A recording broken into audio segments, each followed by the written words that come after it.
Kamusta pong muli mga kababayan? Nagbabalik po muli ang inyong katambay, si Katambay Manong po para po magkomento po sa inyo. Magandang araw po muna, tanghali, hapon, gabi. Madaling araw po sa ating lahat. Saan man sulok ng bansa o mundo tayo na naroon, ay maingatan po tayo mga kababayan. Umpisa na po natin agad mga tambay. Ito pong kukomento natin. Ito pong DOJ mga tambay. Di ba? Alam naman po natin. Ang DOJ po ay ngayon ay nasa hot seat po. Lalong-lalo po sa ginawa po nila sa dating Pangulong Duterte. Napakarami po nilang nilabag na batas mga katambay, proseso ng batas. Nakita po natin ibang klase. Ang DOJ po ngayon ay humihingi po at hihingi po ng dagdag na palugit para daw po sagutin ang reklamo po sa kanila. Nakita niyo po, nagre-request, humihingi ng palugit. Pero nangyari po ba ito sa dating Pangulong Duterte? Binigyan po ba man lang nila ito ng kahit ilang oras o sinasabing palugit para po madala siya sa local court? Pinagbigyan po ba nila? Di po ba hindi? Instant justice? Walang proseso ng batas? Sila po ang batas? Di po ba? Pero ngayon, sila po ngayon ang humihiling na bigyan pa sila ng panahon para masagot nila. Dahil alam din po yata nila sa sarili nila na talagang marami po silang ginawa na mali. Kaya nga po mga tambay, kailangan nilang paghandaan. Kaya nga humihingi na extension. Di po ba? Ibang klase po. Ganito po katindi ang ating gobyerno yata ngayon. Mga katambay, pakinggan po natin. Hihingi ng dagdag na palugit ang Department of Justice o DOJ para sagutin ang reklamong nakahain sa Office of the Ombudsman kaugnay ng pag-aresto at paglipat kay dating Pangulong Rodrigo Duterte sa International Criminal Court. Ayon kay Secretary Crispin Remulla, magkakaroon sila ng bukod na counter-affidavit o sagot sa ibang mga respondent sa kaso. Pero magkakaroon anya sila ng pagkalahatang posisyon upang kwestiyonin ang proseso na ginawa ng Ombudsman. Dagdag pa nito, mahirap din na sumagot sila sa issue ngayon sapagkat mayroong bukod na kasong nakabilbin kaugnay nito sa Supreme Court. Separate submissions, but we will have a general answer for procedural issues. We might have to get an extension kasi 10 days is not enough. Yan po mga tambay. Yung 10 araw daw po hindi sapat. Pero yung ginawa nila kay dating Pangulong Duterte, oras lang, wala pang isang araw, sapat na ipatapon mo. Saan? Sa Netherlands, sa The Hague, sa ICC. Wala pang isang araw, sapat na para ipatapon mo. Samantalang sila, hindi sapat ang 10 araw para sumagot. Ganun po katindi, no? Ibang klase po. Paano pa kasi? Nanganganib po kasi yung mga ginawa nila. Sablay po Pagka tinanong po natin yung mismong kaalyado nila, ibalik po natin, lagi po natin ibabalik yung kanilang kaalyado, yung kanilang USEC, kung ano po ang proseso. Kasi mismo yung USEC po nila nagsasalita kung ano po ang tamang proseso. Kung ano po ang tamang proseso po ng paggalaw at pag-serve ng ICC sa ating bansa. Hindi po ito nagawa nung siya po DOJ Secretary, siya po nag-uutos di ba? Ito po.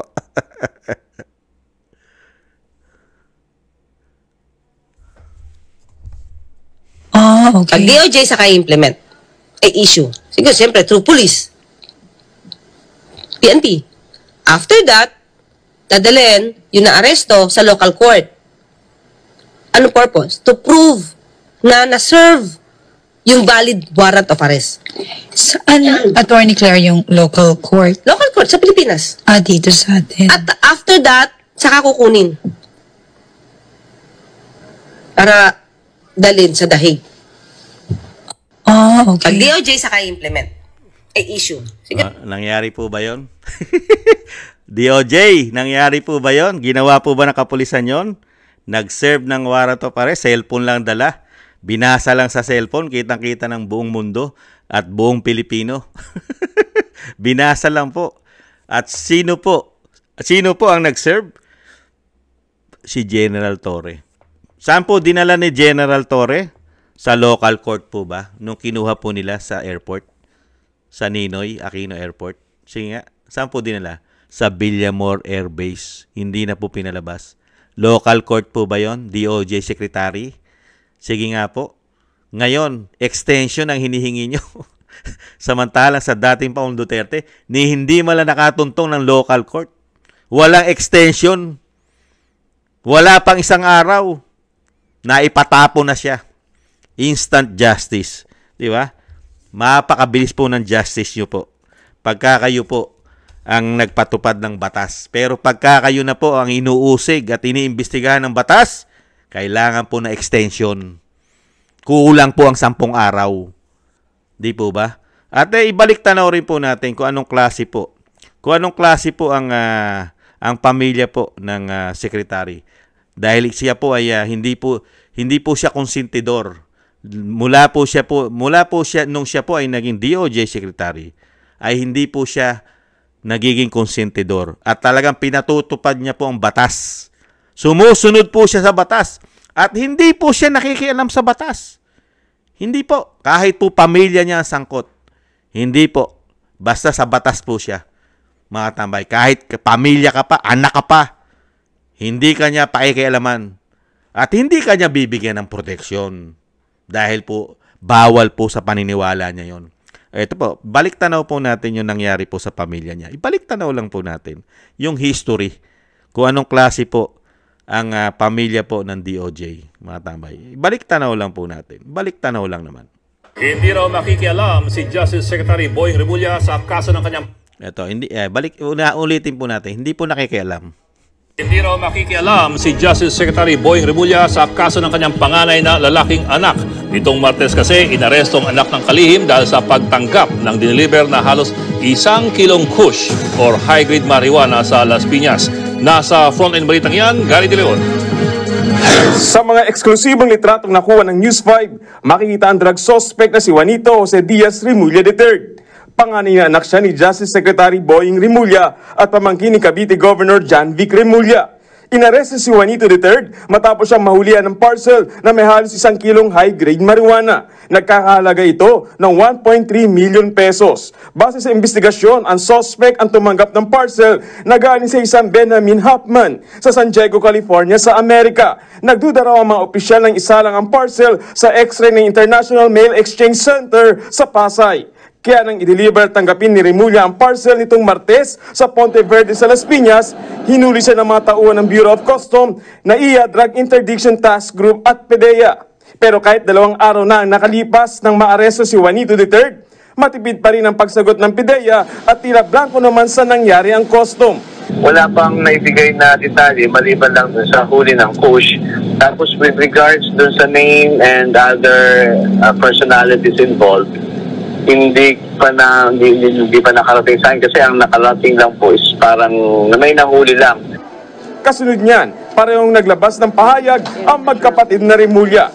Sabi ni Justice Secretary Boying Remulla, seryoso siya sa pagiging tatay at pagiging kalihim ng Department of Justice. Nangako siyang hindi siya makikialam sa kaso laban sa kanyang panganay na lalaking anak. Dapat daw harapin ng kahit sino ang kabayaran ng kanyang mga aksyon. Hahayaan daw ni Remulla na gumulong ang hustisya.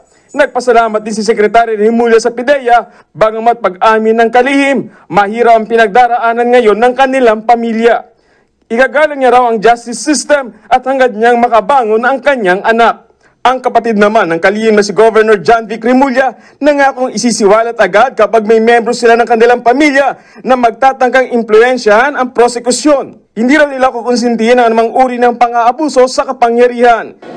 Isinalang na ang suspect sa inquest proceedings para sa paglabag sa Anti-Illegal Drugs Act.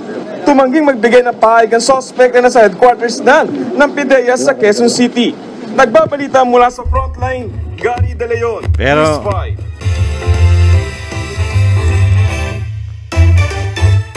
Pero hindi po ba kayo nagtataka? Naging tikom ang bibig po ng custom at PDEA nung mahuli po. Hindi ba nagtataka? Naging tikom ano? Kasi nga po hindi po sila nakikialam. Sumusunod po sila sa batas, mga tambay. At ano po nangyari sa kaso po, mga tambay? Yung sa pagkakahuli. Ano po nangyari sa kaso po noon? Dahil hindi po nakikialam eh. Hindi po sila nakikialam, pati po ang kapatid na ngayon ay DILG Secretary, na si Remulla din po. Ano po ba? Nakulong po ba yung anak? Pinagbabayaran po ba ng anak? Yung napakaraming illegal na damo Sige nga, ito po ang nangyari mga tambay. Napakabilis lang po. Napakabilis po ng proseso ng batas sa kanila mga tambay. Tingnan po natin ang balita. Sa balita pa rin po. Inabsuelto ng... Ulitin po natin mga tambay. Napakabilis po. Inabsuelto ng korte ang anak ni Justice Secretary Jesus Crispin Remulla na si Juanito Jose Remulla III mula sa kasong drug possession. Nakasaad sa inilabas na desisyon ng Las Piñas Trial Court ngayong araw na walang sapat na ebidensyang magpapatunay na alam ni Remulla na nakalaan para sa kanya ang package na naglalaman ng iligal na droga. Hindi rin nila ibig sabihin na ikaw ay consignee ay sangkot ka na sa iligal na gawain. Git pa ng abogado ni Remulla na si Perlito Campanilla, maling pangalan ang nakalagay sa shipping form ng parcel. Imbis kasi na Juanito Jose Remulla III ay Jose Juanito Remulla ang nakaimprentang pangalan. Mayroon din anyang issue sa chain of custody. Agad na makakalaya si Remulla mula sa pagkakakulong nito. Matatanda ang inaresto si Remulla noong October 11 dahil nakatanggap ito ng parcel na naglalaman ng 1.3 million pesos na halaga ng high-grade marijuana. Doon po mismo sa mga affidavit of arrest, sa testimony mismo ng mga PDEA agent, inamin nila na nang dumating yung parcel sa bahay ni Mr. Remulla, sinabi niya, hindi ko ini-expect yan. And nung tinanong siya, kilala mo ba yung shipper na si Benjamin Hoffman? Ang sagot niya, hindi ko kilala yan. Ay, tayo nga tama, hindi na po kilala. Saka, yung delivery po, hindi po siya kasi walang deterred. At syempre po, yung address po ng bahay, hindi po bahay niya yon. Hindi po sa kanila yon. Nagkamali lang po. Nakita nyo po. Mga tambay, ang galing. Ang galing ano? Nagkataon lang kaya mga tambay. Dahil po DOJ Secretary po ang tatay. Nagtatanong lang po. Napakabilis po, no? Napakabilis po na absuelto. Illegal pong damo yan. At milyon po ang halaga, mga tambay. Hindi po nagtagal sa kulungan. At naging tikom na po ang bibig ng PDEA. Yung humuli po ron. Pati po ang custom. Tikom na rin po ang bibig. Hindi po sila nakikialam. Hindi po nakikialam. Malilinis po silang tao at malilinis po silang politiko, mga tambay. Yan po ang tatak Remulla, mga tambay. Nakita nyo po. Nakita nyo po silang humawak po ng katungkulan at nakita nyo rin po kung paano po sila maglingkod sa bayan. Hindi po sila nangungonsinte at wala po silang pinoproteksyonan. Malinis po sila. Talagang sinusunod po nila ang proseso ng batas. Mga tambay, hindi po nila ginagamit ang kanilang kapangyarihan para po maabsuelto ang kanilang pamilya. Hindi po. Ganyan pong klase po sila. Pagka po sila po nagsalita. Pag nagsalita po sila, paniwalaan po natin. Nakita nyo po? Nakita nyo po yung ginawa nila sa dating Pangulong Duterte. Pagka po sa pamilya yata nila, instant justice. Napakabilis ng proseso ng batas. Shortcut din. Hindi po ba shortcut din? Lahat po tikom ang bibig. Nawalan po lahat. Merong pamamaraan yata bigla. Pero sa dating Pangulong Duterte, proseso ng batas, dadalin mo lang sa lower court, sa mababang hukuman, ipipresenta mo na ikaw ay naaresto ng ICC gamit ang Interpol. Di po ba? Nangyari po ba yun?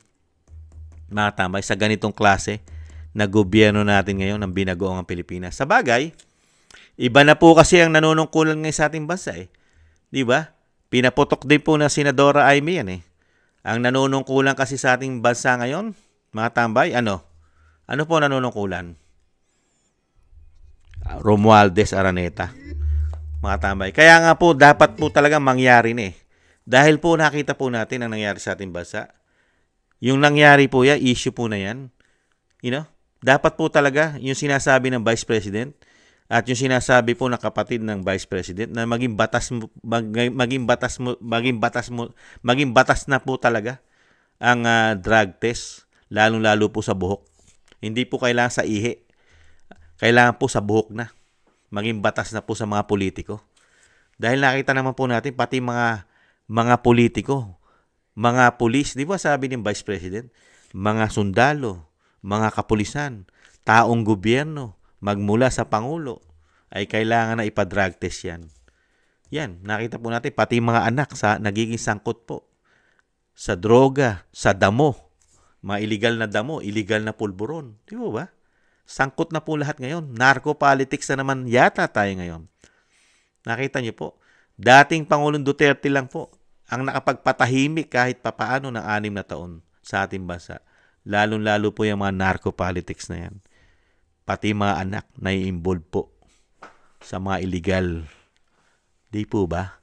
Pero pinagtatakpan at nagiging kinukonsinti pa yata ng mga magulang na may kapangyarihan, may power ang kanilang mga anak sa mga kagaguhan, bisyo na illegal. Hindi kaya? Kaya po napakasakit po na nangyari kay dating Pangulong Duterte na ganitong klase ang naranasan ni dating Pangulong Duterte sa mga politiko na malilinis ang kanilang pagkatao, malinis ang kanilang pamilya, at malinis silang magtrabaho. Malinis absuelto Di malinis. Na-absuelto, tahimik lahat Ikaw ba naman yata maging DOJ Secretary, bakit ka hindi tatahimik? Di kaya, baka ipatapong ka sa Marawi. O baka ipatapong ka sa Dahig. Di kaya? Baka ipadala ka sa ICC pagka ikaw kumontra. Hindi kaya?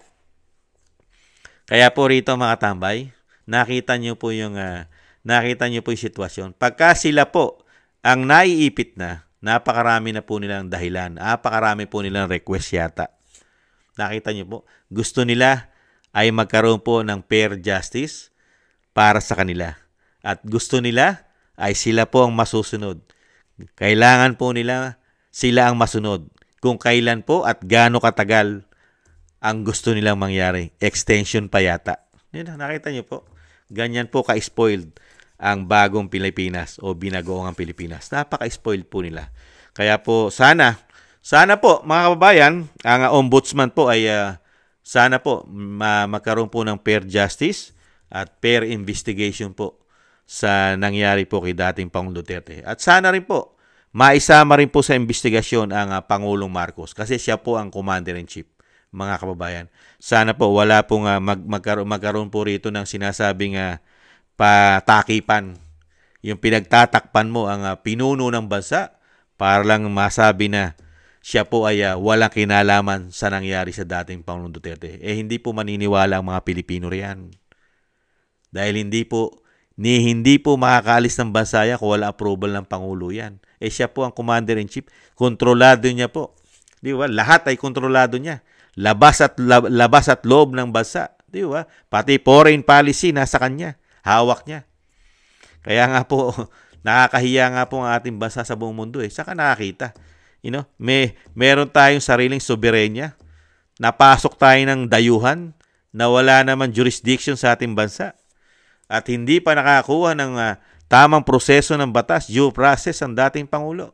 Ikaw ba naman dating Pangulo? Binastos ka ng ganitong DOJ Secretary? DOJ Secretary, binastos ka ng sarili mong bansa, sarili mong batas? May sarili kang pinatutupad na batas, hindi man lang na-implement sa'yo, samantala ikaw isang abogado, isa kang huwes, at isa kang dating Pangulong Duterte, hindi ka mala nakakuha ng proseso ng batas sa bansa mo. Naglingkod ka ng napakahabang panahon. Ilang taong ka naging mayor, vice mayor, congressman, at naging presidente ng bansa. Tapos, kapirasong proseso ng batas, hindi mo pa naibigay. Dalin mo lang ako sa lower court.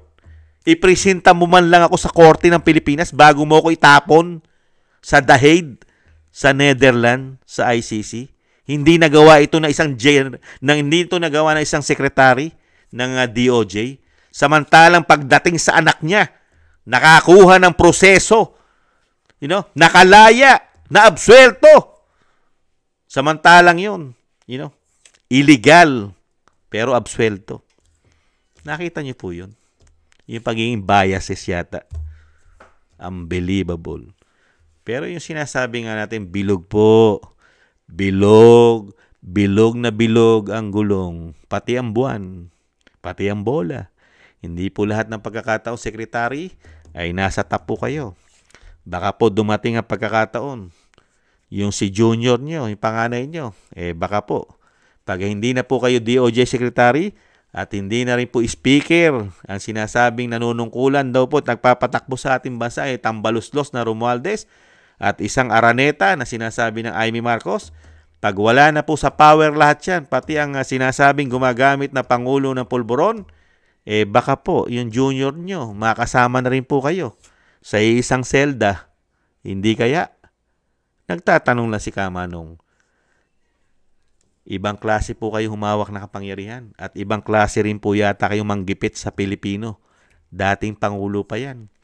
Nagipit. Kami pang pangkaraniwang mamamayan. Ang hindi nyo po gawa ng ganyan. Sige nga.